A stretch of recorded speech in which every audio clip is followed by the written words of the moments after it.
જસમતગઢ ગામની સીમમાં આવેલ ખેતરમાં કેમિકલ યુક્ત પાણી અને પ્લાસ્ટિકનો વેસ્ટેજ આવતા જે અંગે નિયંત્રણ લાવવા લેખિત અરજી કરવામાં આવી।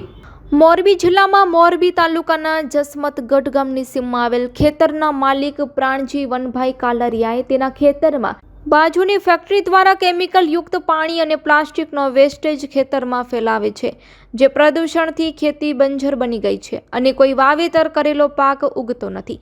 તે પ્રદૂષણ અટકાવવા માટે મોરબી જિલ્લાની રફાડેશ્વર સ્થિત પ્રદૂષણ નિયંત્રણ બોર્ડની કચેરીને લેખિત અરજી કરી છે, જેને આજે 11 દિવસ પૂરા થયા છે, છતાં હજુ સુધી પ્રદૂષણ નિયંત્રણ બોર્ડના અધિકારીઓએ સ્થળ ઉપર જઈને તપાસ કરી નથી।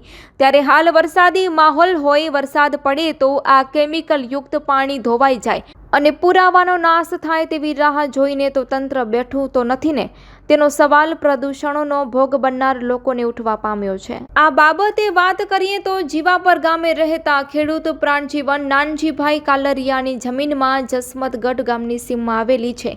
તે જમીનના શેઢે ગ્રેનાઇટો LLP ફેક્ટરી છેલ્લા 7 વર્ષથી ચાલી રહી છે। તે ફેક્ટરીનો પ્લાસ્ટિક વેસ્ટેજ અને કેમિકલ યુક્ત પાણી આ પ્રાણજી વનભાઈના ખેતરમાં કાઢે છે, જેના પ્રદૂષણના કારણે હાલ આ ખેતરમાં કોઈ વાવેતર થઈ શકતું નથી અને વાવેલો પાક ઉગતો નથી। પ્રદૂષણના કારણે આ જમીન બંજર બની ગઈ છે। ખેતરમાં નકામા છોડનો ઉપદ્રવ વધી ગયો છે। ખેડૂતની આજીવિકા હોય, આ પ્રદૂષણ તાત્કાલિક બંધ કરાવવા મોરબી પ્રદૂષણ બોર્ડને લેખિત અરજી તારીખ 10 જૂન 2024ના રોજ કરી છે।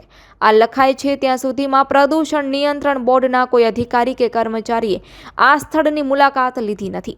ત્યારે હાલ વરસાદ આવવાનો સમય થઈ ગયો છે। જો વરસાદ પડે તો કેમિકલ યુક્ત પાણી ધોવાઈ જાય અને પુરાવાનો નાશ થાય તેવી કોઈ હરકત તો આ પ્રદૂષણ નિયંત્રણ બોર્ડના અધિકારી કે કર્મચારીની નથી ને, તેવો સવાલ લોકોને ઉઠવા પામ્યો છે। ત્યારે આ અહેવાલ પ્રસિદ્ધ થયા બાદ પ્રદૂષણ નિયંત્રણ બોર્ડ તંત્ર શું કાર્યવાહી કરે છે તે જોવાનું રહ્યું।